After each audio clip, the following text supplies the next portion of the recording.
राहुल एक पुरातत्वविद था जिसे पुरानी और रहस्यमयी चीजों को इकट्ठा करने का शौक था। एक दिन उसे एक पुरानी हवेली में एक अनोखी लकड़ी की कुर्सी मिली जिस पर अजीब नक्काशी की गई थी।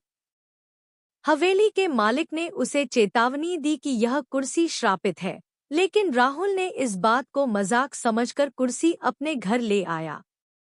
अजीब घटनाएं शुरू होती हैं।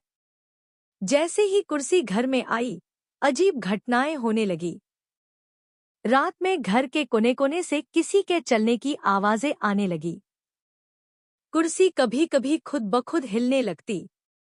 जब राहुल उस कुर्सी पर बैठता, उसे किसी की परछाई दिखाई देती।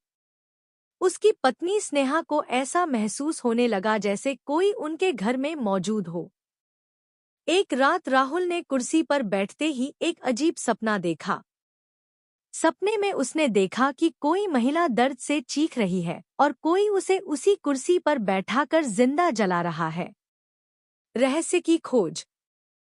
राहुल ने इस कुर्सी के इतिहास की खोज शुरू की। उसे पता चला कि यह कुर्सी 100 साल पुरानी थी और इसे किसी रानी के लिए बनाया गया था। लेकिन एक नौकरानी, जिसका नाम राधा था, इस कुर्सी पर बैठ गई थी।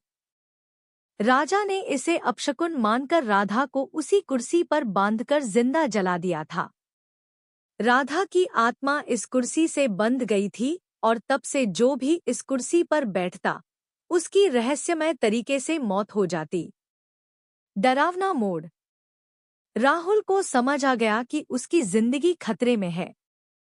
तभी एक रात, जब वह अपने अध्ययन कक्ष में था, अचानक लाइट बंद हो गई।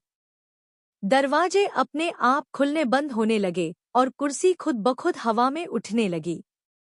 कुर्सी से जलती हुई आंखों वाली एक परछाई निकलकर राहुल की ओर बढ़ी। स्नेहा ने तुरंत एक तांत्रिक को बुलाया। तांत्रिक ने बताया कि आत्मा बदला लेना चाहती है और जब तक उसे मुक्ति नहीं मिलेगी, वह सबको नुकसान पहुंचाएगी। अंतिम संघर्ष।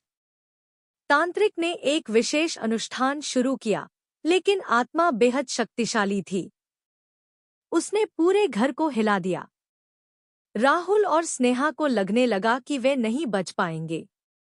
आखिरकार तांत्रिक ने आत्मा को शांत करने के लिए कुर्सी को जलाने का उपाय सुझाया। जैसे ही कुर्सी जलाई गई, आत्मा भयानक चीखों के साथ गायब हो गई। अंत। लेकिन सब कुछ सामान्य हो गया। राहुल और स्नेहा को लगा कि अब खतरा टल गया है। लेकिन आखिरी सीन में दिखाया गया कि जल चुकी कुर्सी की राख में एक जलती हुई आंख चमक रही थी, मानो आत्मा अभी भी कहीं मौजूद हो। क्या आत्मा वापस आएगी? क्या यह श्राप कभी खत्म होगा? समाप्त, लेकिन अधूरी कड़ी के साथ।